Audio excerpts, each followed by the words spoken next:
കേരള സർവകലാശാലയിൽ ഇടത് സിൻഡിക്കേറ്റ് അംഗങ്ങൾ ഉദ്യോഗസ്ഥരെ ഭീഷണിപ്പെടുത്തുന്നതായി പരാതി. വിസിയുടെ നിർദ്ദേശമനുസരിച്ച് സസ്പെൻഡ് ചെയ്യപ്പെട്ട രജിസ്ട്രാറുടെ ഫയൽ ആക്സസ് മാറ്റിയതാണ് സിൻഡിക്കേറ്റ് മുറിയിൽ വിളിച്ചു വരുത്തിയുള്ള ഭീഷണി.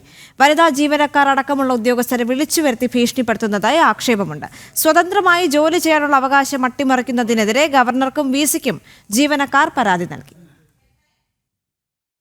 വിസിയുടെ നിർദ്ദേശം അനുസരിച്ച് സസ്പെൻഡ് ചെയ്യപ്പെട്ട രജിസ്ട്രാറുടെ ഫയൽ ആക്സസ് മാറ്റിയ വനിതാ ജീവനക്കാർ അടക്കമുള്ള ഉദ്യോഗസ്ഥരെ സിൻഡിക്കേറ്റ് റൂമിൽ CPMലെ 2 സിൻഡിക്കേറ്റ് അംഗങ്ങൾ വിളിച്ചു വരുത്തി ഭീഷണിപ്പെടുത്തിയതായാണ് പരാതി. ഔദ്യോഗിക കമ്മിറ്റിയിൽ അല്ലാതെ ജീവനക്കാർ സിൻഡിക്കേറ്റ് അംഗങ്ങളുമായി ഔദ്യോഗിക വിഷയങ്ങൾ ചർച്ച ചെയ്യാൻ പാടില്ല എന്ന വിസിയുടെ കർശന നിർദ്ദേശത്തെ അവഗണിച്ചാണ് സിൻഡിക്കേറ്റ് അംഗങ്ങൾ ഉദ്യോഗസ്ഥരെ സിൻഡിക്കേറ്റ് റൂമിലേക്ക് വിളിച്ചു വരുത്തിയത്. സ്വതന്ത്രമായി ജോലി ചെയ്യാനുള്ള അവകാശം അട്ടിമറിക്കുന്നതിനെതിരെ ഗവർണർക്കും വിസിക്കും ജീവനക്കാർ പരാതിയും നൽകി. ജീവനക്കാർക്ക് സുരക്ഷയില്ലാത്ത രീതിയിലേക്ക് കാര്യങ്ങൾ നീങ്ങിക്കൊണ്ടിരിക്കുകയാണ്. ഇപ്പോൾ ഇതിനു മുൻപ്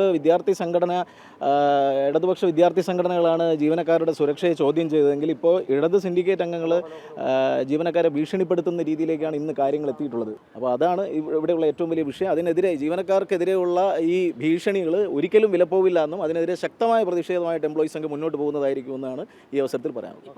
വിസിയുടെ നിർദ്ദേശം അനുസരിച്ച് മാത്രമേ തങ്ങൾ പ്രവർത്തിക്കൂ എന്നാണ് ജീവനക്കാർ അറിയിച്ചത്. ഇതോടെ സിൻഡിക്കേറ്റ് മുറിയിൽ വലിയ രീതിയിൽ ബഹളവും ഉണ്ടായി. സിൻഡിക്കേറ്റ് അംഗങ്ങളുടെ ചട്ടവിരുദ്ധമായ നടപടിയിൽ കോൺഗ്രസിന്റെ നേതൃത്വത്തിലുള്ള സ്റ്റാഫ് യൂണിയന്റെ പ്രവർത്തകർ സിൻഡിക്കേറ്റ് റൂമിൽ നിന്നും പ്രതിഷേധിച്ചു.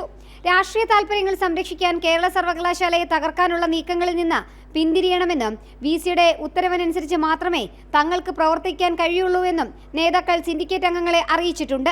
ഇടത് സിൻഡിക്കേറ്റ് അംഗങ്ങളായ മുരളീധരന്റെയും ഷിജു ഖാന്റെയും നേതൃത്വത്തിലാണ് ജീവനക്കാരെ സിൻഡിക്കേറ്റ് റൂമിൽ വിളിച്ചു വരുത്തി ഭീഷണിപ്പെടുത്തിയത്. ജനം, തിരുവനന്തപുരം.